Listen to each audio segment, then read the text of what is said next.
Hello and welcome to another episode of Good for Profit. This is your host Mo, and we are bringing you a special release for the end of the year 2022 to celebrate Christmas and New Year's and enter the new year in style. We're bringing you around 10 conversations with mostly founders of tech for good startups, but also founders of businesses that are for profit and for good at the same time, as is the theme of the podcast. So without further ado, let's dive into one of these conversations. I hope that you enjoy it as much as I did. So, hello, Joe, and welcome to the podcast, my friend. Hi, Mo. Thank you for having me. It's great to meet you and speak to you a bit more. Yeah, absolutely, man. I've been doing a little bit of research around you and digging to understand what you do and so on, and it all looks pretty fascinating. So, I'm definitely excited to have you with us today, man. And you're tuning in from Sweden, right? I am, yeah. It's just 1 hour different from you guys over in the UK, and Oh, that's not too bad. no, What, forward or back? Is it 11 now where you are, or 9? It's 11. It's 11. Yeah, It's so 11. just a little ahead. Nice little late start. I love it. Yeah. Whereabouts in Sweden are you based? So I'm in Stockholm, so it's a capital city, which is Lovely. the east side of the country, but it's super easy to get to the UK. So I'm usually in the UK quite often. Oh, that's great. Yeah. That's really cool. And you've lived there your whole life, or just moved there recently, or?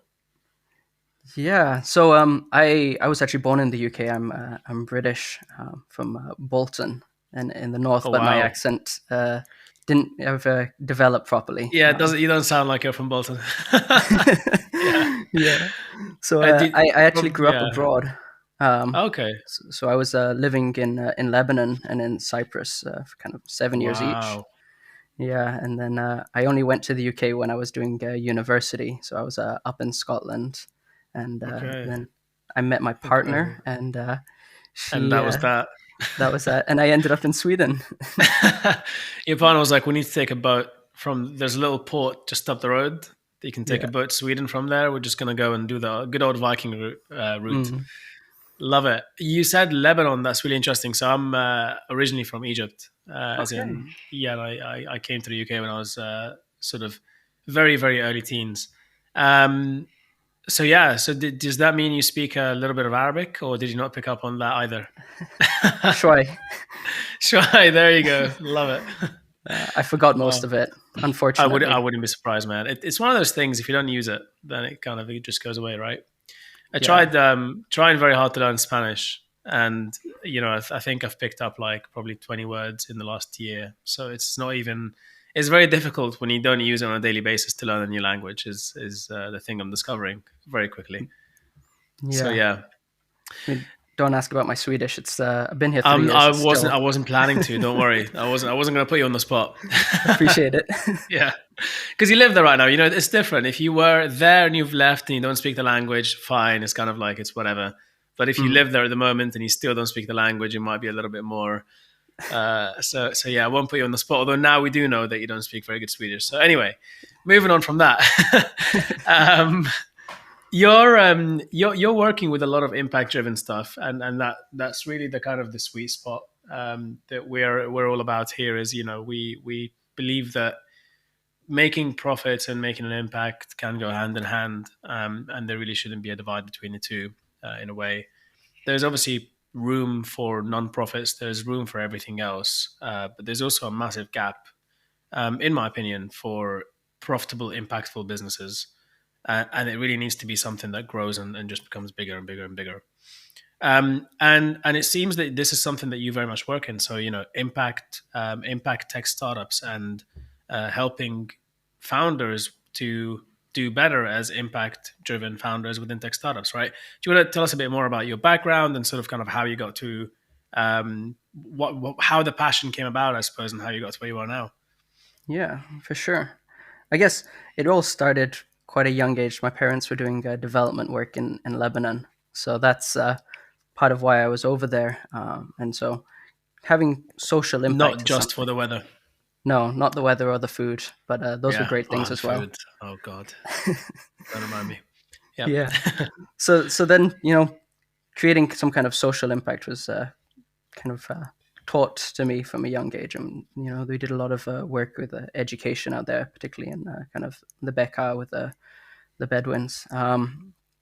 And then, kind of as I grew older, I was still involved in kind of charity work and helping volunteering, and then I moved here to Sweden, and it was just before COVID kind of hit, and I started working with Oxfam, and so that was great.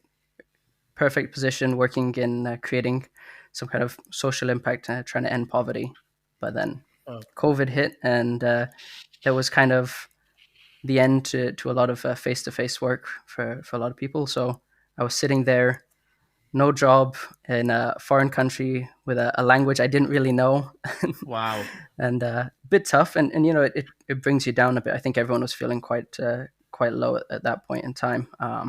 And I was super lucky. I have Mm. no tech background. I studied politics and economics at university, Okay. um, and I ended up getting a position here in a startup that was kind of developing software for projects that were aligned with the Sustainable Development Goals. So Awesome. that sometimes it was with startups, sometimes it was with kind of EU or even UN organizations. Mm. So that was where I first came into working with technology and kind of product development. It's where you fell in love. It's where you fell in love at first sight. Exactly. It was maybe not quite first sight, maybe second sight. It was Okay. It it's sounds quite sounds like jarring. you were. Oh, I see. Okay, of course. Yeah. You were So chucked into the deep end straight away, and then had to kind of figure out how to swim, essentially. yeah, and I was super lucky that my founder was someone that had a lot of patience and also really interested in training and helping develop people in the team. I think that's a super valuable characteristic in someone. So that's how I fell in love with slowly over time using technology as that tool for us to kind of deliver impact, and trying to pair that, like you said, how do we have sustainable businesses? And the important part of that is profit to keep it sustainable from my perspective. So that's where I kind of came into that. And yeah, then about a couple of months ago, I thought there's some key areas that I felt founders were really getting slightly let down, Mm. and that was because I was speaking to a few friends that were non-tech founders, so they didn't have that kind of coding background or anything, but they were trying to use their expertise, their subject matter Yep. knowledge, and then saying, okay, how would I use technology as a tool to try and create something scalable here? And the only experts that they had on the tech side was often the development team they were working with, um, which sometimes you're working with other third party partners. They have their own incentives that don't always align 100% with yours. It's an Sure. unfortunate fact of life. Mm. And I worked with lots of brilliant teams and then less brilliant teams, let's say. Um, so yeah, Yeah. I'm trying Okay. to Wow. see how we support them so that they actually get that Sure. timely information and develop their product uh, better That's from really, day one. really important. Yeah. So I suppose things around how agile you are and how iterative you are, and so on. It's not always that you're going to have the tech team or the developers kind of be on top of that. I suppose is that one aspect of it? Would you say? Yeah, 100%. And I think there's limitations on both parties' side. It's a lot about communication I've seen, because when you work with, let's say, the business team or the sales team, they have a certain wavelength that they work at. And as founders, I think we often are talking with one audience, and we sometimes forget that we need to change how we talk when we speak to another audience, particularly Mm, software developers, people that are very much mm, on the doing mindset. There can be crossed wires in that space, and you know the development teams, they're working their hardest. They were trying to do something good, but they slip up, go a different direction, and then the founder feels, "Hey, this isn't what I asked for at the end." Um, mm. that's in a good That's scenario. a really interesting point. Yeah, and it's something that does happen. Yeah, yeah. It's such a nuanced topic, but it is quite a tough thing to nail, I suppose. But also, it's a higher risk of that happening, of the tech team developing the wrong thing when you are working on a bigger project, when there is when you're trying to build something massive from the get-go. I found that, from experience, it tends to be the case that there is less things are likely to go wrong if you try to be more iterative and step by step in your approach to build the minimum set of things that you need first, like absolute minimal, and then build on top of that slowly, right? So then that way, you're only ever working on a small piece of thing at a time. So the chances of things going wrong or being developed in the wrong way are going to be a little bit smaller, right? Mm. I think that's a Yeah. key point. It's really keeping that the minimum in the minimum The viable minimum in the product. yeah, exactly. I Yeah. can imagine you can talk about that a lot. And actually, I definitely want to dive into that and like talk more about like specifically what you help with, and how you work with founders and so on. But I'm also very curious to know more about kind of your passion and the whole impact driven space, and what's the why behind this? Why do you get involved in the impact driven space, or the Yeah. impact space rather? I'd say probably it's quite a good question, that Mo. Um, I'm trying to put you on the spot and make you sort of think about why you do what you do. I'd say there's one kind of instance that's stuck with me for a long period of time, which was when I was fairly young. I think I was maybe 10 years old.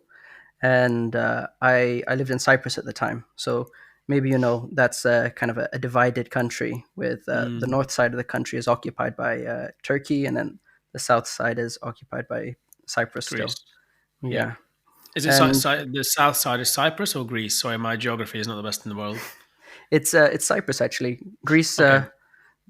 They asked if Greece wanted Cyprus, and Greece said no. So Ah, I see. Ah, yeah, interesting. Okay. but so it's quite interesting. And Mm, I remember, so it's a separated border. The UN has quite a strong presence, peacekeeping force still there, but things are relatively stable. Um, okay. and there's all of these kind of, the capital city is actually divided in half. So you can walk across a certain street, you go through a checkpoint, and then you're in another country almost, Oh wow. um, which means there's lots of barbed wire and razor wire kind of spread out through the middle of the city center. Um, so That if you that sounds horrible. honestly, you zone it out. Actually, you don't realize it's Mm. there because when it's on day to day basis. But then when you start looking, and you're like, oh, okay, up on that wall, there's a massive fence with wires all over it, Oh and wow. and yeah. But you don't pay attention to it when it's such a daily thing that you do when you see it on a daily basis. But when you really think about it, because I don't like for someone like me, I've been in London practically my whole life, and I always think of barbed wires and fences as something that you see in a harsh environment, like it's a prison and there are things around it, or well, in the case of London, it's a school and they're trying to stop the kids from jumping over the fence. Hmm. But there's always some sort of, I suppose when you get that sort of thing, it's usually because there is, it's a more of a one off rather than the regular site. Hmm. So yeah, seeing, but I can imagine how if you live there and that's what you see on a daily basis, that it just becomes part of the surroundings. Yeah. Yeah. No, you completely just, it becomes part of life. Mm. But one time I was just walking around the area. I was traveling from one side to the other side of the checkpoint, and came across actually a woman who was standing with her baby trying to cross, probably, well, illegally, from the north Okay. side to the south side of the island, and trapped within this kind of encirclement of razor wire. No clue how she got even Oh there. God! And Wow. that's a moment that kind of sticks with you, um, Mm. and it triggers a lot of questions when you're young. Like, okay, what is it? Boom. Why is this person trying to make their way through that? It's so dangerous. They've got a baby in their hands. Why are they trying to do it? And I think that's what led me into kind of studying politics at university. Was, okay, what are these things that influence all of us on a day-to-day basis, that, most of the time when you're in school, you might even think, oh, do I need to cast my vote in this election? Is it going to mean anything? But this has such lasting Sounds, implications all over the world. Um, yeah. I think that's been something that put me really towards, okay, how do we take the time and the energy and the expertise that we have as individuals and put that towards something positive and kind of creating a better opportunity for people after us. Hmm. Hmm. Wow. Yeah, that sounds like quite a surreal situation to go through as a 10-year-old. But it led to where you are now. So it's yeah, it's a really interesting one. Yeah. I love it when I love it when the why behind something like this goes really deeply with someone. It's sort of like it goes back to something that happened in childhood or some big event that happened in someone's life that kind of led them to do a certain thing or whatever. It's always really interesting when you see that because you definitely get both. You definitely also get like people who have had such an easy life and have had such a great life, and they think, well, why is it that not everyone can have that, and how can I give more of that back to someone? And that's also a really strong why to have. Mm. Um, yeah, it's really cool. So you left Cyprus and at some point, well, Lebanon and Cyprus, came to the UK, studied here in Scotland, right? Yeah.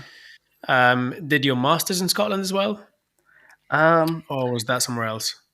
no, I actually haven't done a master's. Scotland has some Oh, weird rules that they call it a huh, master's at like okay. really old universities. Um, Ah, it's a 4-year degree, but it's well, technically a so master's. I don't call it a master's Fair usually, enough. Fair enough. Fair enough. or I don't Yeah. consider it. Okay, but it was politics and IR, right? Politics, international relations. Yeah. Um, awesome. And so that's been a driver for you for the whole time then. And then you mentioned that you were working with Oxfam, did some stuff there, and then moved into the tech startup world. And am I right? So was it URL? Was that the company that you started working with initially, or was it something else before that? Yeah, so I was working with both of us, and I don't know how Okay. much experience you've got with software development agencies. If we're not working on a project with another team, we're working on Uh-huh. our own projects internally. Brilliant. So there's always something going on, and that's how I got in with URL. It was an idea that we were working on, kind of within the team Mm. ourselves. So yeah, That's that really was cool. super cool. And URL, by the way, so that for everyone who's listening, it helps you measure the CO2 impact of your website, right? Yeah, So I'm assuming you exactly. look at servers and whatnot, and then make a calculation that way. Yeah, I Cool. mean, it's right now it's very focused on the server side and looking at that. But I Mhm. think I mean, I can nerd out on technology and sustainability if you want. I love that topic. I Um, can imagine. Yeah. Well, it's why you're working in it. It makes a lot of sense. yeah. So, I mean, the goal would be because the key points that actually cause a lot of emissions with how we use Mm. technology, one of the biggest ones is our UI.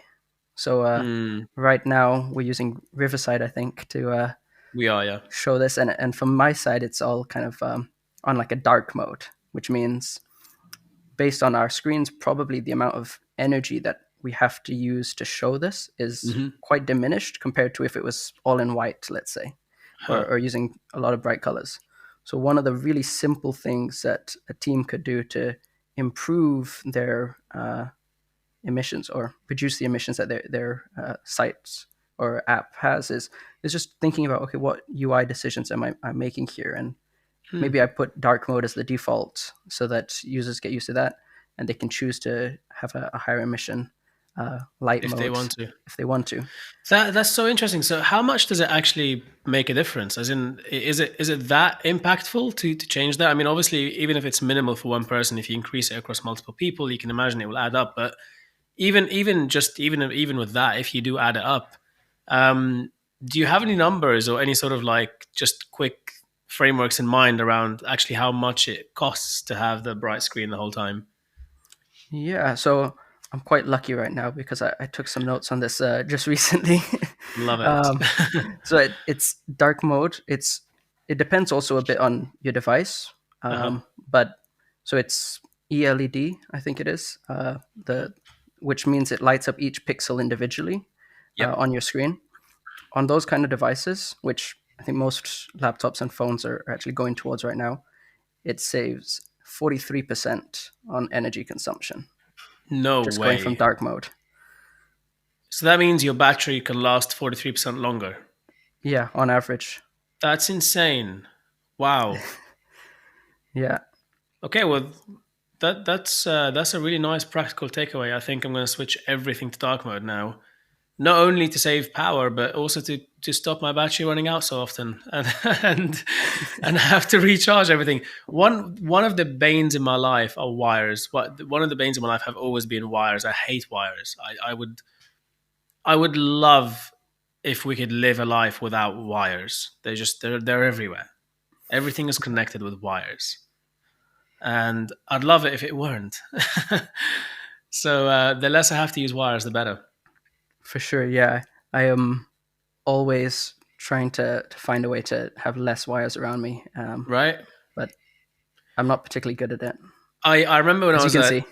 Yeah, well, I mean, no, but it was same here. But even because it makes sense sometimes you need the wires. But even as a teenager, I used to look and I used to read about Nikola Tesla and so on, and sort of learn about what he was doing. And I kept thinking, well, why can't we have that in our daily lives? Like, why can't we have just a field of electricity around us the whole time that allows us to tap into it without any wires? But then also, like, how do you do that sustainably and so on and so forth? But anyway, yeah, so that's just how much I hate wires. I've hated them since I was a teenager. But back to this. So yes, it's really interesting. So if you actually dim your screens and if you think about the UI from that perspective, that's a very easy way for companies to be able to reduce their CO2 emissions. Yeah, exactly. And then Hmm. the next things is really, let's say, on a website, is just thinking, okay, what are the formats for images that we're going to use? If we adjust it to, I think JPEG is one of the better ones for kind of keeping quality, but also being quite light. Okay. So just making sure that's my image choice drastically reduces the size of the amount of data we have to transfer. Hmm.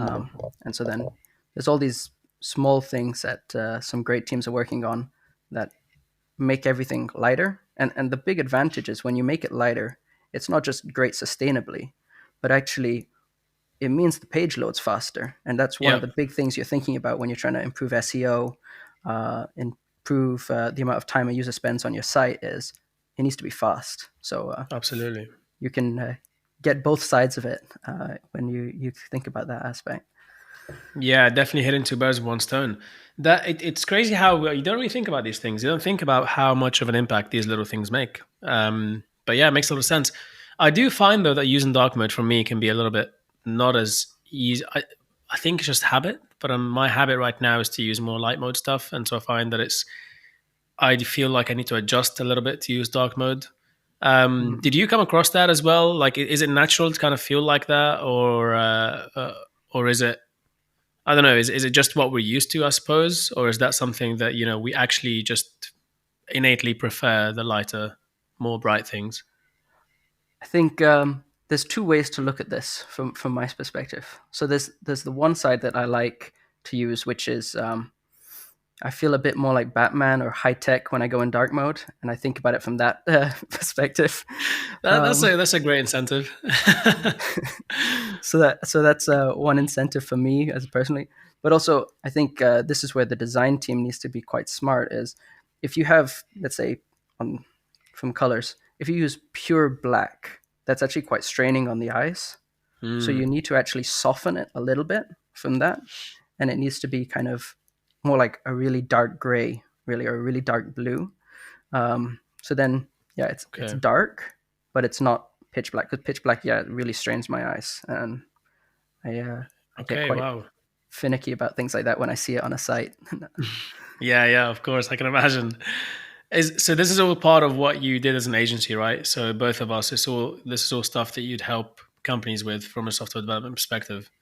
And both of us is still running, but my understanding is that you are focusing on other things right now, right? Yeah, exactly. It was a great team over there, but Mm. I felt like I wasn't adding the value where I wanted to add value at that point. So I thought I better go in a different direction for a little bit. Branch out a little bit. Yeah. And you, I saw recently that you applied for some sort of grant, which suggests there is a government grant, which suggests there's a project in the making there. I don't know how much you want to touch on that, or you're able to touch on that. Yeah, so one of the things that I'm really interested in is, how do I work with founders to help them? Right now, I'm very interested in that early ideation and validation stage where Mm. we test the waters with users, then come up with a solutions for it, and then check that again and keep making sure we're Yeah. on the right page. And those kind of founders, they have the big headache, which is trying to get hold of that early stage funding so they can get the MVP out and then look at Yep. going towards angel investment or getting VC Yep. investment. So what I'm trying to do to help support them, and in Mhm. so doing, then I can also support myself, is I'm often looking at different opportunities for grants and then sharing that with Brilliant. them and saying, hey, I know you're working on something in this space. Look, there's a grant coming up that would be really helpful for you if you're trying to get things off the ground. Here it is. Mm. And yeah, there's a couple of teams that I'm planning to work with in the new year that have been applying for grants. And once they kind of get that bit of funds in, then I can work with them with a lot more energy to help them out. Amazing stuff, and it's all about sort of very minimum viable product. I would imagine, which is easier said than done. So having someone who has experience with that can actually help with that must be it is really really vital. So is that the main thing you're focusing on at the moment? Then is kind of kicking off these projects and working with founders to help them in the impact driven space, help them launch sort of like very early stage founders, right? Yeah, yeah, for sure. Awesome. It's quite that ideation phase where you know there's a problem. You Yeah. have a good understanding of the subject to say, okay, the solution should be something around this. Hmm. But then what does that really look like in a tech solution? And also maybe you have this kind of encounter where you know the problem, you know the solution, and you also know 20 different things that could be around the solution to make it even better, which are Of all those kind of course. like nice to have features Yep. that really can't be there if you want to get your MVP out anytime in the next year or two. Um, so Yeah. helping them then pull back, draw It's it in. also it's also not just about getting it out quickly. The other thing that people that founders will quickly realize once they get it out, say you do manage to get it out, right? One thing that founders will realize from the commercial side of things is it's actually not good to have a lot of different features to begin with because you're going to have to sell a lot of different things, and that's much harder than selling one thing.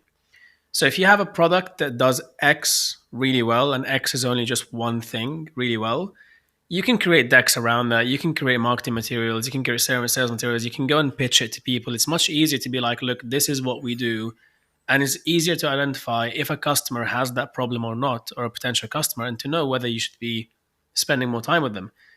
The moment you have, 20, 30 different features, that all do a lot of different things, well, suddenly you also have to create a lot of different type of material to explain all those different things and how they tie into each other, and you have to understand the problems behind each of those different things that you offer. And it actually is kind of like it's a kind of like an exponential thing in a way where it might seem like the logical thing to do at the start to actually try and solve like a few different problems, but you've got to have the foresight to realize that actually that's going to create another problem, a bigger problem for me down the line, which is explaining all those different things to people to sell it to them.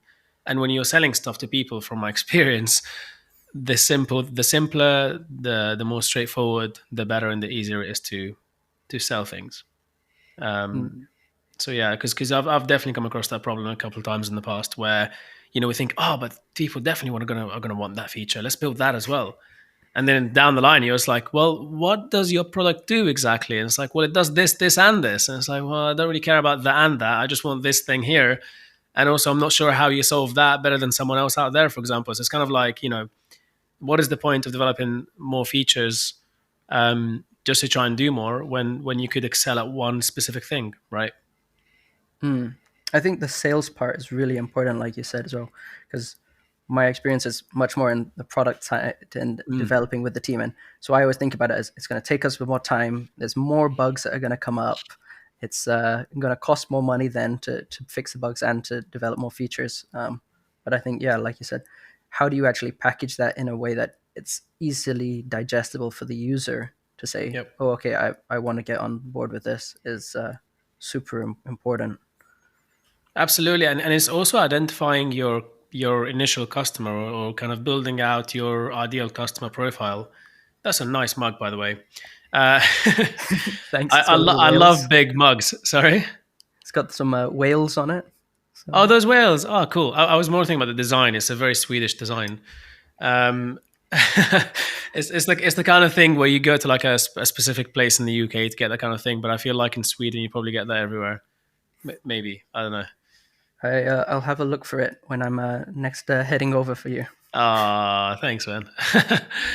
so so yeah, it's as we were saying, it's really interesting that when you consider all angles, it actually makes so much more sense to start smaller and with less features, and then build them out that way. Because the other thing that I was going to mention is that when you have when you're solving one specific problem, or you're really building a set of features that is minimal to solve one specific problem, um, it's easier to even identify who to go to be talking with. Whereas if you build out a bunch of different features to try and solve a few different problems, then suddenly it makes it harder to identify who are going to be your very early users, and it can make things a bit more difficult as well. So, both from a tech perspective and from a sales perspective, it makes so much more sense to start smaller and then grow.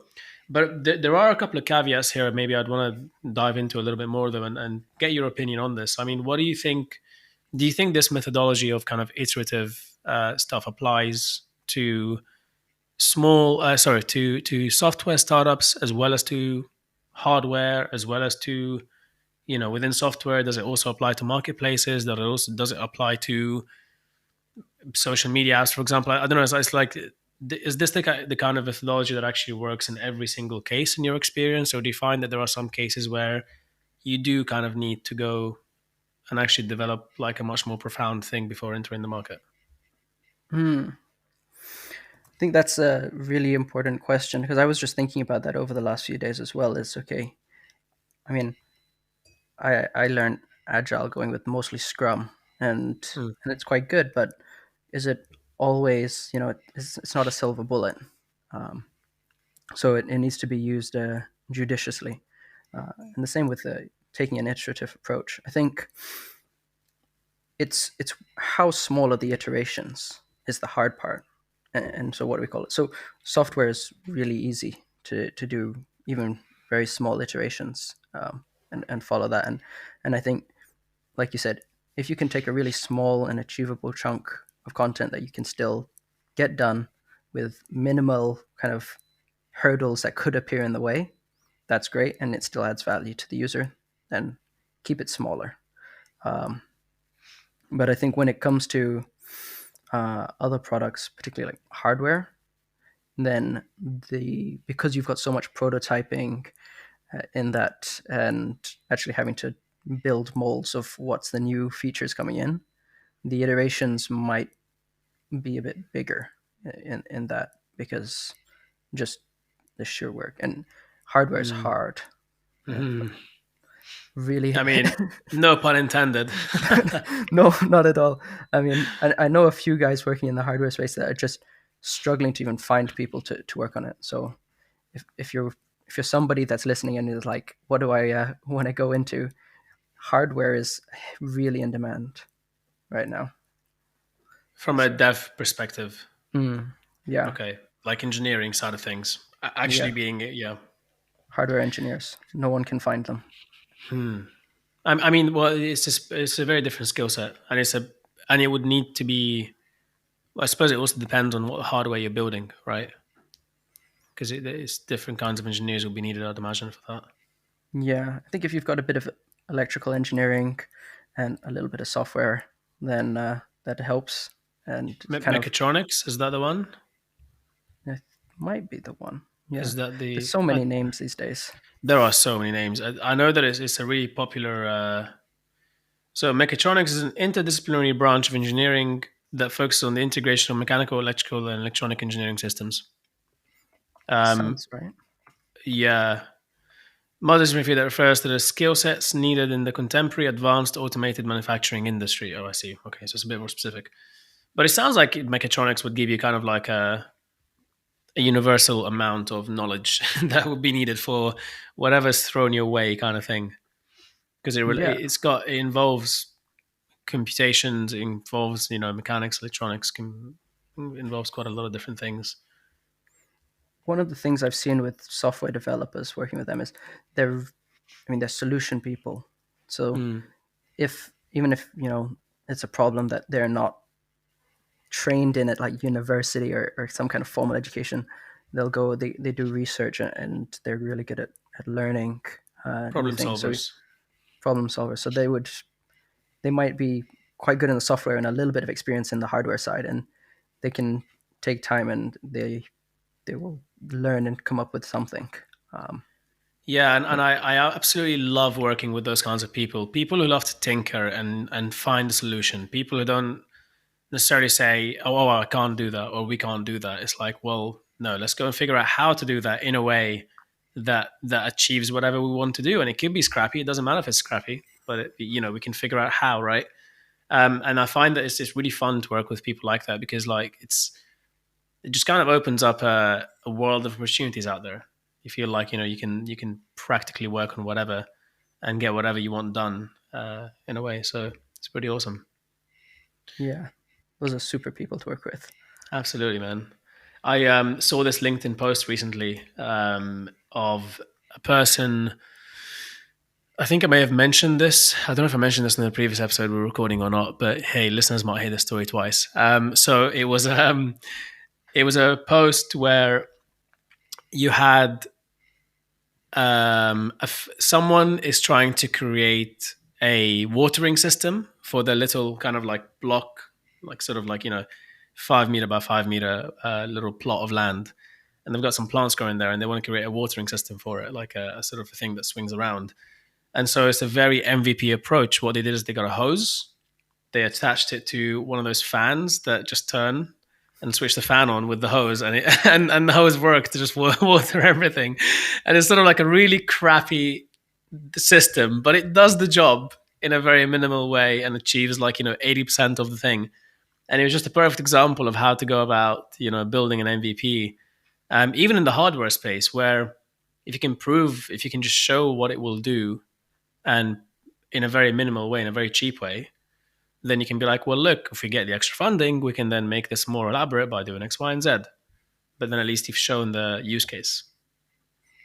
Yeah, that reminds me of a similar post I saw about when you're kind of presenting or demoing a piece of work, and it was of an aeroplane. Maybe you've seen it, and it's one of those diggers is like holding it in the claw and just spinning it around. I haven't seen that. That's brilliant.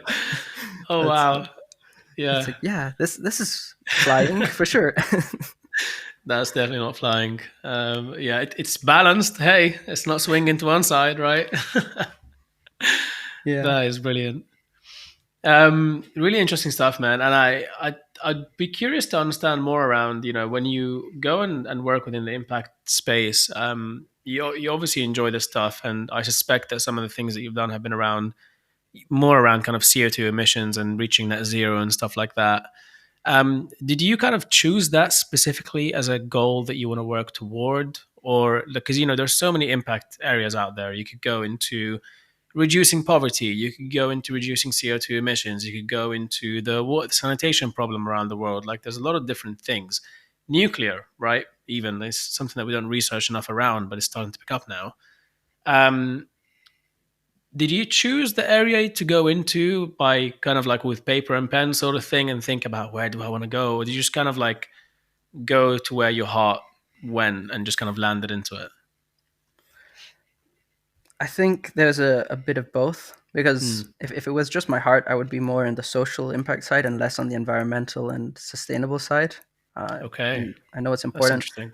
but I think I prefer humans. So Okay, good to just know. You're definitely not a robot then. yeah, that's what a robot would say, right? Yeah, that's a crap. Okay, right. I Uh, better watch what I'm saying. but yeah, so I think I would probably focus more on the yeah social side. But I mean, with everything that's happening now, I mean, COP27 now, it's got to be really high on the agenda. Is okay. How do we kind of solve the sustainability uh, crisis? But I think Mm, one thing I was talking to someone just yesterday about it. It's there's a lot of push for sustainability in, you know, let's say a lot of Western countries. There's more conversation about it, and a lot of developing countries where, because that's where my background is in, is the problems that are most pressing are more societal. Um, yes. with, like you said, poverty, Hmm. um, Sanitation. sanitation, gender Yeah. inequality. I mean, Yeah. gender inequality is everywhere as well, but um, there's huge inequalities out there. So for me, one of the key parts is actually how do we solve those? Because once we start solving them, I think people pay a bit more attention to environmental Absolutely. because they have the ability to kind of think about tomorrow and not just today. Maslow's hierarchy of needs, right? I mean, the environmental stuff is definitely a problem, but it's not necessarily presenting itself as urgently right now in certain places around the world as other things. Yeah, and I think that, they know it as well. Like Of they want course. to prioritize it. It's not that they don't. It's just, yeah, like you said, the hierarchy of their needs is just Yeah. today first. Yeah. Food safety right now is the most important thing, and then once we figure that bit out and we have that stable, we can then move on to the next thing and figure out tomorrow, right? Mm. That's but it is a really good point because it's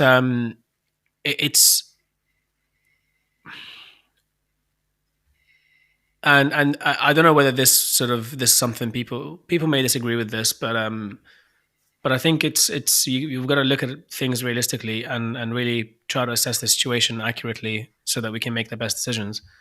And it's to expect developing countries to not emit as much by reducing their growth is completely unrealistic, in my opinion, and almost a bit unfair because well, we burned tons of stuff to get to where we are now, and then and here we are asking the rest of the world to kind of do the sensible thing, and it's like, well, that depends.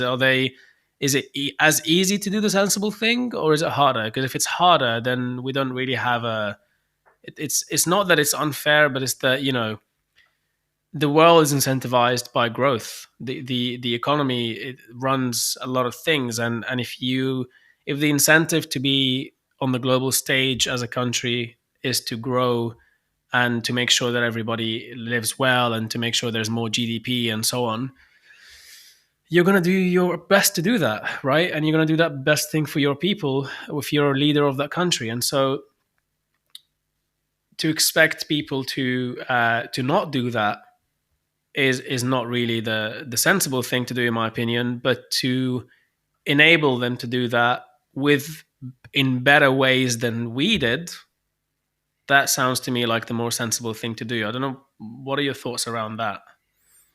I mean, for me, I'm on board with you. The I was quite fortunate when I was younger. I had a family friend that owned a palm oil plantation in Malaysia, Hmm. and we know that palm oil, is often associated with deforestation. So Sure. I'm, I'm not going to go in into that side of the ethics of that. But Sure. one really interesting point, which is what you raised here, that they mentioned was, you know, in Europe, we've the amount of forested land that we have compared to our land mass is really low compared to some, Yep. all these rainforest countries. Um, and it's because we cut it down, and Yep. it allowed us to build ships to colonize the world, and have our coal dug up and industrialized our Yep. economies. And yeah, if you don't give an alternative, then That's what's going to happen. It's what humans do. We look around us to see what resources are available, and we use the resources to. And not it's not a pessimistic point of view at all. But yeah, it's a really good point you raised. I guess the difference is that we did that stuff hundreds of years ago, and so we don't see it today. hmm. Perhaps. And you could make the argument that we didn't know better, and Hmm. now we know. But I did read something a bit ago about some really early reports on the dangers of Wow. burning CO2, and I need to have a look at this. So don't quote me on this, anybody. But No, no, no problem. I think we were already realizing that burning a lot of our fuel was going to have problems in the long run, for a long time. And this was quite okay. Wow. Hmm. But I think the interesting thing with the alternatives, and I don't know, maybe your background in Egypt, you might have some thoughts on that. Is one thing we found when we were doing software development at both of us was you really need to understand what it is like on the ground, because when we talk about alternatives, we have loads of alternatives based on our infrastructure here in Europe, uh, and we think, okay, we can just take the same model and apply it directly into another country, and solar panels, they work fine. um, the infrastructure is not It's built. been proven. Yeah, yeah. Of course. Yeah.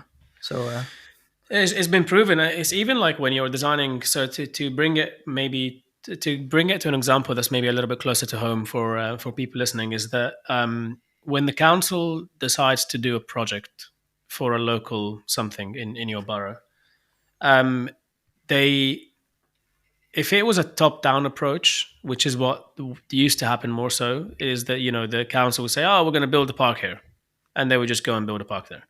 And that top down approach, um, more often than not, didn't serve very well. And what people quickly found out they need to do, and this is again has been happening, in sustainable in the sort of development projects with tribes or with villages and some in other countries and so on. What people very quickly found is that the best way to build the best solution and get the best outcome is to go to the people on the ground. So the council will run. I don't know if all councils do this, but definitely some of them do. And I've been to some of those meetings. They will run community a community driven thing and say, we're thinking of doing this. What do you guys think we should do here? How do you think we should go about it? And they let the project be more bottom up than top down. Not only do you get the buy-in from people, but you also get the better solution because the people living in the area understand the pains a lot more than someone working in an office, in Westminster, for example.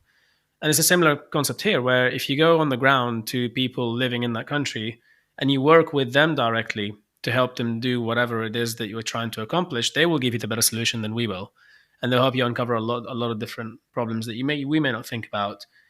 And what's been really interesting is that there's been a lot of research recently around cash injection. I don't know if you've looked much into this. mhm, not too much. Well, effectively, I mean, to very, very crudely summarize, and again, this is something obviously everyone should do their own research and look into these things, but it seems to be getting more and more proven that injecting cash into growing economies, into poorer environments. So for example, so let's say there's a village in Rwanda that we're trying to help to have a better future. One way that we would have done it in the past was to go and say, okay, we're going to build a school there to help people learn and do better. But actually, what they're finding is that instead of spending that money on a school, the better thing to do is to go and literally give that money to the families that live in that village, and that will generally lead to a better outcome in the long term than what you would have done otherwise, because they understand what they need more so than you do. And if you inject cash into a family, they will likely go and, for example, what they found, people used to think, oh, they're going to go and spend it on nothing. They actually don't. They, for example, they would go and buy a cow to help them do something better on a small piece of land, and then that therefore make a bit more money, therefore be able to send all of their kids to school, and then those kids can grow up and get better jobs and so on and so forth. And actually, like, the impact in the future becomes much, much bigger. And there's quite a bit of research around this now, where actually they're sort of finding out that in more cases than not, just literally direct cash injection works better than coming in with our perspective of things and saying we should do this thing here, you know.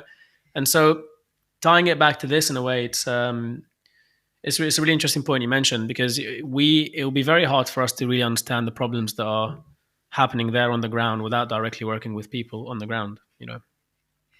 Yeah, exactly. It's I think if you want to do that kind of approach, and I'm not sure because I've not done the research on cash injection, Sure, sure. and I wonder if there's a middle ground between both of not just sending money there to build something and not just Yep. straight into the hands of people, but actually how do we collaboratively work and say, okay, what could we do that's a solution that you could still use properly on the ground that has better long lasting impact?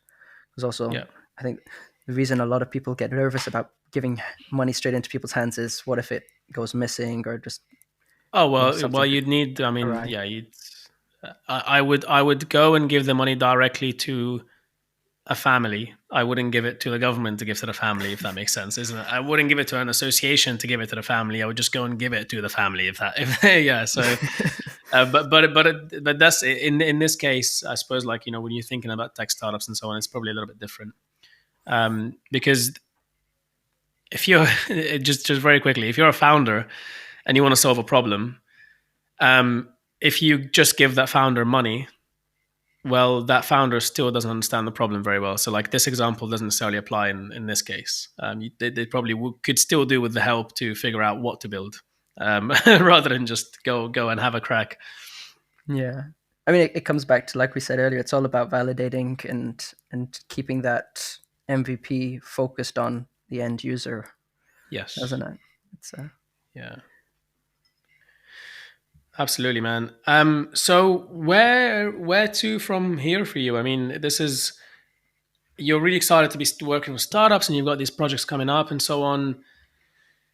I don't know how far into the future you've thought about this, or whether you kind of go about it just year by year, or day by day, or month by month. Have you got thoughts on kind of like where you want to take this down the line? yeah. So right now I'm freelancing, let's call it. So just working one to one with people. I think over the next couple of months before the new year, I need to actually get something incorporated and make it a bit official. That's important steps. And then over the next couple of years, my plan is to keep working at as much of a one to one basis as possible. Keep it that because I mean we're all learning every day, and there's a lot of experience that I still want to develop and learn from founders. Um, and then I think in the few years after that, I'd really like to see how I can scale it up in a way so that we can learn from these experiences and then put it into a systematized approach that's applicable in different environments. And one part of that I'm working on right now with a nonprofit out of London is trying to create a community, an online community hub for startups across the board. And I'm going to be very much focused on anyone that's a startup using software and technology, and how do we work as a community to learn from one another, um, Hmm. because that's actually where I think you get the most growth. It's not just learning from a teacher, but learning from a friend. Yeah, absolutely agree, man. It's a tough one with startup communities. Um, it's something that I was just having a chat with. So there's this organization called 20 to 40. Okay. Shout out 2040. Um, and it's basically they bring together people who are between 20 and 40 years old, who are trying to do something in the world, make some sort of dent in the universe, build a startup, make an impact, whatever, and who obviously align with their values. And it's a community of a bunch of really driven people. It's actually pretty incredible, and the team that lead it are absolutely amazing. And I was very happy to be accepted as a member there, so I applied and got accepted as a member recently. I really should bring someone from there on the podcast at some point. I might think I probably will in the future. Um, Hopefully these words won't come back to bite me. And one thing that I just was speaking with them about is exactly that, and they've got like a cool community of people there, like founders who talk to each other and help each other out. But at the same time, it's not just founders; it's also like people doing different things. It's not just founders. But one thing that I was talking with them about, and it's the same thing I'll kind of say relay back to you now, is that a community for founders is a bit of a, because I'm in a bunch of different groups. I'm on Slack groups, I'm on Discord groups, I'm on WhatsApp groups, I'm on Telegram groups that are full of founders working on different things. And it's really cool to be there because you have access to all these amazing people. And if you send a question or send, guys, we're making a new release and wanted to get some feedback, you get a few people that respond generally each time, like maybe one or two or three people. You quickly find out who's more active on these groups and who isn't.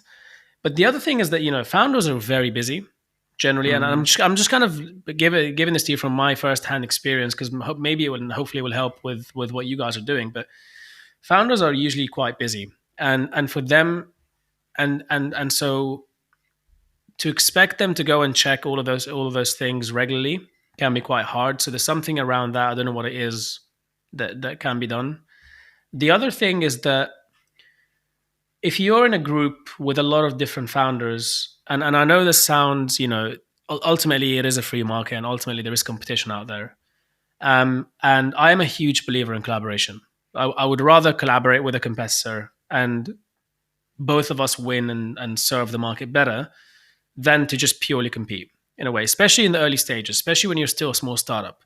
It makes more sense to collaborate and then figure out how we do that down the line. But competition is inevitable. There is always going to be competition out there. Mm. And one thing that's another factor to consider is that if you're a founder in a group with thousands of people, you have no idea who these other founders are. You're not going to be as open about what's going on with your startup because you don't know who's there. You don't know if there are any investors there that are within your network that you may want to work with or whatever, and you don't know what they will say about you. You don't know what the other founders are doing. Are they working on a similar thing to you? Are they building the exact same product but you don't know about it? And so it's harder to be truly open and about what you're going through, whether it be your struggles or whether it be whatever. And so I haven't yet seen a community that's managed to crack that, that's managed to crack how to get a bunch of founders together somewhere that are able to be vulnerable and open about exactly what is going on right now with them in their startup, and are there to help each other out. And how you accomplish that, I don't know. I'm not the builder. You're the builder. You figure out the solution. I'm just giving you the problem.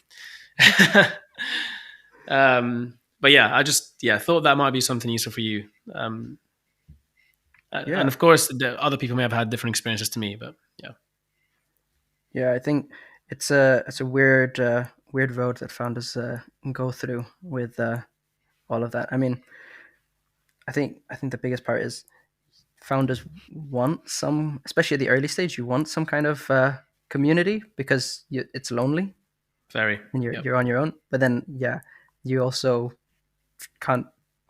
You keep things close to your chest, don't you? Because you don't want to share what you shouldn't share, and so it's Yeah. that leaves you feeling almost lonelier. I always find. Yeah, exactly. And who do you share it with? And do they have your best interest at heart? And so on. I think it's about, and again, sorry, I'm rambling on quite a bit here. But I think it's about incentive ultimately.